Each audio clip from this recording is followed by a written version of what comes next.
Nah, jadinya ekosistem itu suatu proses yang terbentuk karena adanya suatu hubungan timbal balik antara makhluk hidup dengan lingkungannya. Jadi di dalam ekosistem itu ada dua komponen, yaitu komponen biotik dan abiotik, di mana komponen abiotik itu disebut dengan komponen tidak hidup, sedangkan komponen biotik itu disebut dengan komponen hidup. Nah, di dalam suatu ekosistem ini terlibat dua komponen, tentunya saling mempengaruhi satu sama lain. Misalnya saja hubungan hewan dengan air.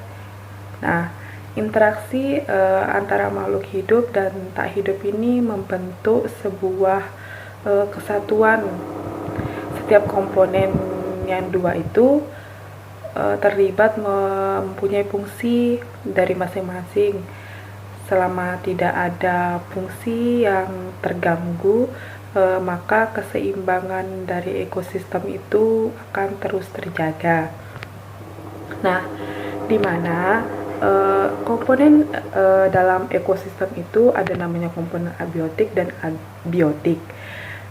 Contoh dari komponen abiotik yaitu yang pertama ada suhu, air, garam, sinar matahari, tanah dan batu, iklim.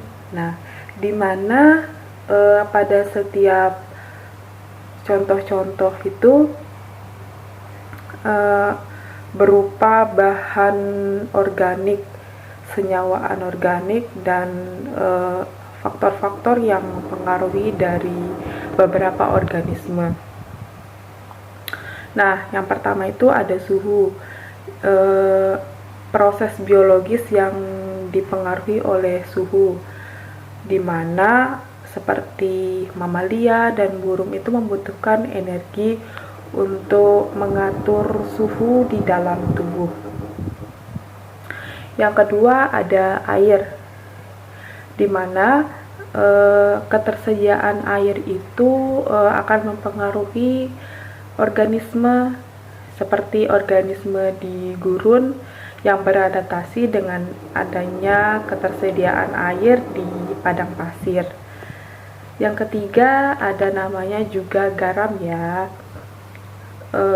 di mana konsentrasi garam akan mempengaruhi keseimbangan air dalam organisme yang melalui proses osmosis.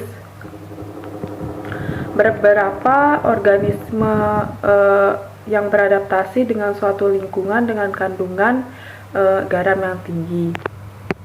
Nah, itu dia. Ada yang keempat juga tadi Ibu sebutkan, ada apa? Ya, benar. Sinar matahari.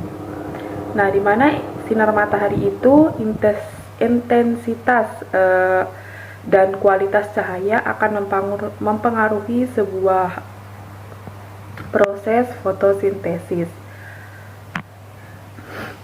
Air bisa menyerap cahaya sehingga lingkungan air fotosintesis terjadi sekitar permukaan matahari. Di padang pasir, contohnya intensitas cahaya yang besar akan mempengaruhi peningkatan suhu yang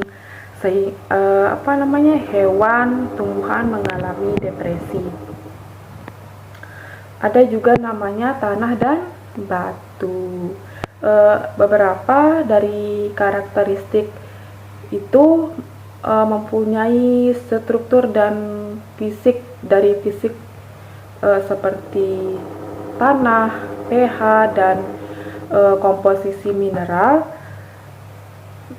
Komposisi mineral itu akan membatasi penyebaran organisme yang berdasarkan pada sumber makanan mereka di tanah. Ada yang terakhir yaitu iklim. Nah, di mana iklim itu kondisi cuaca. Nah, untuk waktu yang lama di daerah iklim ada yang namanya iklim makro, contohnya yaitu iklim global, regional, dan lokal. Nah, ada juga namanya iklim mikro. Di dalam iklim mikro itu sebuah daerah yang dihuni oleh komunitas tertentu.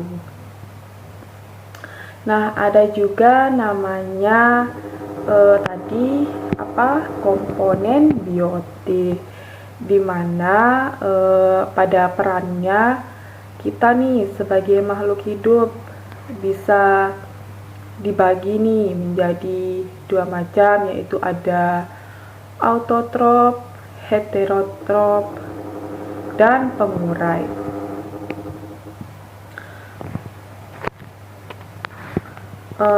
Di mana autotrof itu yang disebut dengan produsen dan heterotrof itu disebut dengan konsumen.